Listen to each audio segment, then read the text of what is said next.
Hi everyone, welcome to RVJ productions. ఇది ఏ హీరోని కానీ ఏ డైరెక్టర్ని కానీ ఏ ఒక్కరిని కానీ ఉద్దేశించింది కాదు. ఇది ఒక సామాన్యుడి ఆవేదన మాత్రమే.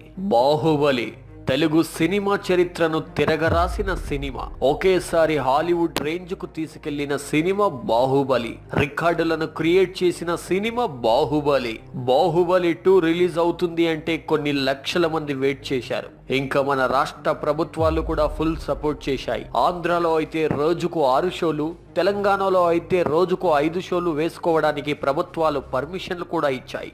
బాహుబలి 2ని సుమారు ప్రపంచవ్యాప్తంగా 9,000 థియేటర్స్ లో వేసుకున్నాయి. ఇక ఇప్పుడు అసలు విషయానికి వద్దాం. రాష్ట్ర ప్రభుత్వాలు ఇంతలా పర్మిషన్లు ఎందుకు ఇచ్చాయి అంటే, ఎంతో కష్టపడి ఎంతో డబ్బుతో తీసిన సినిమా ఇది. ఒకవేళ అటు ఇటు అయితే నష్టాల్లో పడిపోతారో అని ఒక బాధతో రాష్ట్ర ప్రభుత్వాలు ఆదుకున్నాయి ఈ సినిమా యొక్క నిర్మాతలను. ఇక్కడ సామాన్యుడిది ఒక ప్రశ్న. 9,000 థియేటర్స్ లో బాహుబలి రిలీజ్ అయింది. ఒక్కొక్క థియేటర్ లో సుమారు 800 సీట్లు ఉంటాయి అనుకుందాం. అంటే ఒక్క షోలో 9,000 థియేటర్లు ఇంటూ 800 సీట్స్ ఈక్వల్ టు 72 లక్షల సీట్స్.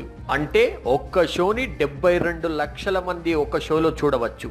ఒక్క టికెట్ కు సగటున 100 రూపాయలు అనుకుంటే 72 కోట్లు ఒక్క షోకి వసూలు చేస్తుంది. ప్రతిరోజు 5 షోస్ అంటే 72 కోట్లు ఇంటూ 5 సుమారు 360 కోట్లు ఒక్క రోజు బాహుబలి 2 వసూలు చేస్తుంది. ఇందులో కరెంటు బిల్లులు, థియేటర్స్ రెంటులు, డిస్ట్రిబ్యూటర్ షేర్స్, ఇంకా ఖర్చులు అన్ని పోను రోజుకు 180 కోట్లు మిగులుతుంది అనుకుందాం. ఆల్రెడీ అన్ని థియేటర్లు సుమారు 10 రోజుల వరకు హౌస్ఫుల్ బోర్డులు పెట్టాయి.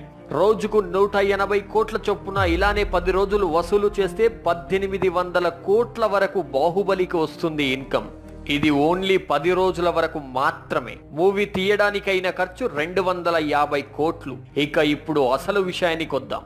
250 కోట్లు పెట్టారని, ఎక్కడ నష్టాల్లో వెళ్తారని ఇంత సపోర్ట్ చేస్తున్నాయి ప్రభుత్వాలు, ప్రజలు. మరికొన్ని లక్షల ఎకరాల్లో రైతులు పంటలు పండిస్తున్నారు. వాటిని పండించడానికి ఎన్నో రకాల అప్పులు చేస్తున్నారు.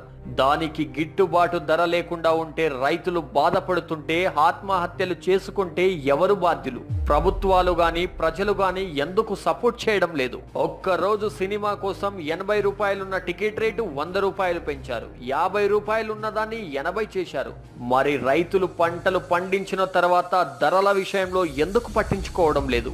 ఒక మూవీ చూడకపోతే పోయేది ఏముండదు, కానీ అన్నం పెట్టే రైతే లేకపోతే మనం బ్రతికేది ఎలా అని ఎందుకు అర్థం చేసుకోవడం లేదు? ఇప్పుడున్న సోషల్ మీడియాలో ప్రతి ఒక్కరూ రైతుల కోసం పోరాడితే, రైతుల కష్టాన్ని వివరిస్తే ప్రభుత్వాలే కాదు కేంద్ర ప్రభుత్వం కూడా దిగి వస్తుంది. అప్పుడు కొంచెమైనా హెల్ప్ చేసిన వాళ్ళం అవుతాం రైతులకు. అంతేగాని ఇలాంటి మూవీస్ కోసం రికార్డులు క్రియేట్ చేయడం వల్ల మనకు వచ్చేదేముండదు. సినిమాని సినిమా లాగానే మాత్రమే చూడాలి. అది ఎప్పుడైనా ఎక్కడైనా చూడవచ్చు. ఒక్కటి మాత్రం చెప్పగలం, అన్నదాత సుఖంగా ఉన్నప్పుడే దేశం సంతోషిస్తుంది. జై హింద్.